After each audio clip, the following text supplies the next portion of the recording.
नाशिकमध्ये झाडे तोडण्याच्या विरोधात नागरिकांनी आज मोठा मोर्चा काढलाय। विशेष म्हणजे नेहमी राजकीय नेते मोर्चे काढताना दिसतात, मात्र आज झाडांच्या संरक्षणासाठी नाशिककर स्वतः रस्त्यावर उतरलेत। या आंदोलनामध्ये मनसे नेते अमित ठाकरे देखील सहभागी झाले होते। यावेळेस बोलताना अमित ठाकरे म्हणाले की नाशिककरांनी झाडांसाठी काढलेला हा मोर्चा अतिशय उत्तम आहे आणि मी फक्त त्याच्यात सहभागी होण्यासाठी आलो आहे। झाडे का कापणार आहात याचं स्पष्ट उत्तर प्रशासनाने द्यावं अशी आमची मागणी आहे। तसंच समाधानकारक उत्तर न देता एकही झाड कापू देणार नाही असा इशारा या ठिकाणी त्यांनी दिलाय। समन्वय समितीच्या बैठकीत देखील आपण उपस्थित राहणार असल्याचं अमित ठाकरे यांनी या ठिकाणी स्पष्ट केलंय। यावेळेस त्यांनी कुंभमेळ्याचा संदर्भ देत सांगितले की आमची सत्ता असताना देखील कुंभमेळा झाला होता, त्यावेळेस एकही झाड न कापता साधुग्राम तयार करण्यात आला होता। दरम्यान पर्यावरणप्रेमी अमित कुलकर्णी यांनी सांगितलं की तपोवन येथील सेंटरबाबत अजून अंतिम निर्णय झाला नाहीये। झाडे आणि इतर मुद्द्यांवर आज महापौरांशी चर्चा झाली असून या बैठकीत समन्वय समिती स्थापन करण्याचा निर्णय घेण्यात आलाय।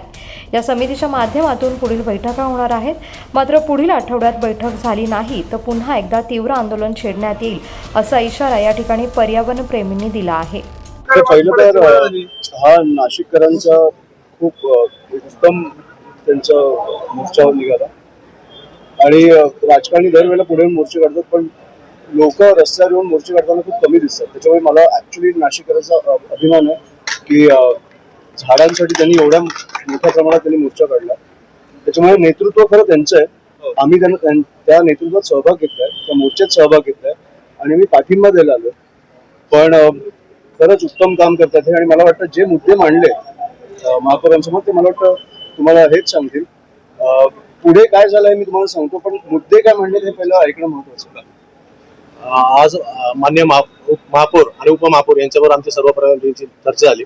त्या चर्चामध्ये आपण तपोवनातली झाडं म्हणजे तपोवन नाव, तपोवनातली झाडं, त्यातलं माईस सेंटर जे अजून पण पुढे GR निघाले त्याबद्दल रद्द झाल्याचा आणि नाशिक शहरात जी रस्ता रुंदीकरणासाठी जे सगळ्या 5 विभागांमध्ये यांनी नोटिसा लावल्या आहेत, झाडं तोडण्याचा यांनी प्रस्तावित केलेलं आहे।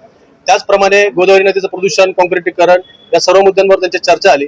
मागे पण आम्ही एकदा आयुक्त मॅडम आणि महापौर मॅडम यांच्यावर चर्चा केली होती। त्यावेळेस महापौर मॅडम बोलले होते की आम्ही समन्वय साधण्यासाठी प्रशासन म्हणजे राज्य शासन आणि पर्यावरणप्रेमी नाशिककर यांच्यामध्ये आम्ही समन्वय साधू। तो समन्वय अजून कुठं घडलेला नाहीये, त्या अनुषंगाने हा मोर्चा होता।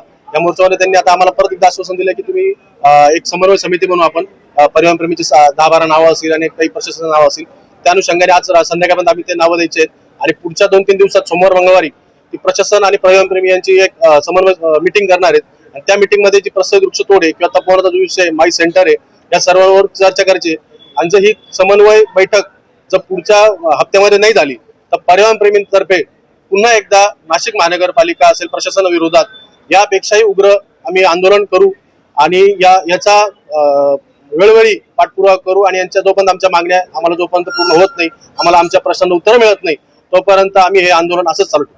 जेव्हा राजसाहेबांची सत्ता होती तेव्हा पण तिकडे कुंभमेळा झालेला आणि आम्ही तिकडे उत्तम प्रकारे साधू संतांची काळजी घेऊन तिकडे सुरळीत पार पाडलेला। तो एकही झाड तुटलं नव्हतं।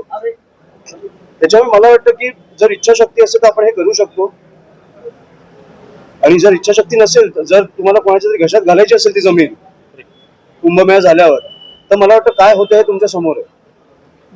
मला वाटतं 5 ते 7 हजार झाडं जे रस्त्यावरची पण कापतायत रस्ता मोठा करायला, कशासाठी? आपण 500 किलोमीटरचे रस्ते उत्तम केले, मध्ये झाड असेल तर त्याच्या भोवती रस्ते बांधले, पण उत्तम एक खड्डा नाही पडला पावसाळ्यात। त्याच्यामुळे आपल्याला माहिती आहे की करायची असेल आणि इच्छाशक्ती असेल तर होऊ शकतं। माझी फक्त एवढीच इच्छा आहे की जे काय करताय तुम्ही ट्रान्सपरन्सी पारदर्शकतेने करा, समितीमध्ये आमच्या लोकांना घेऊन करा आणि त्या समितीमध्ये मी पण असणार।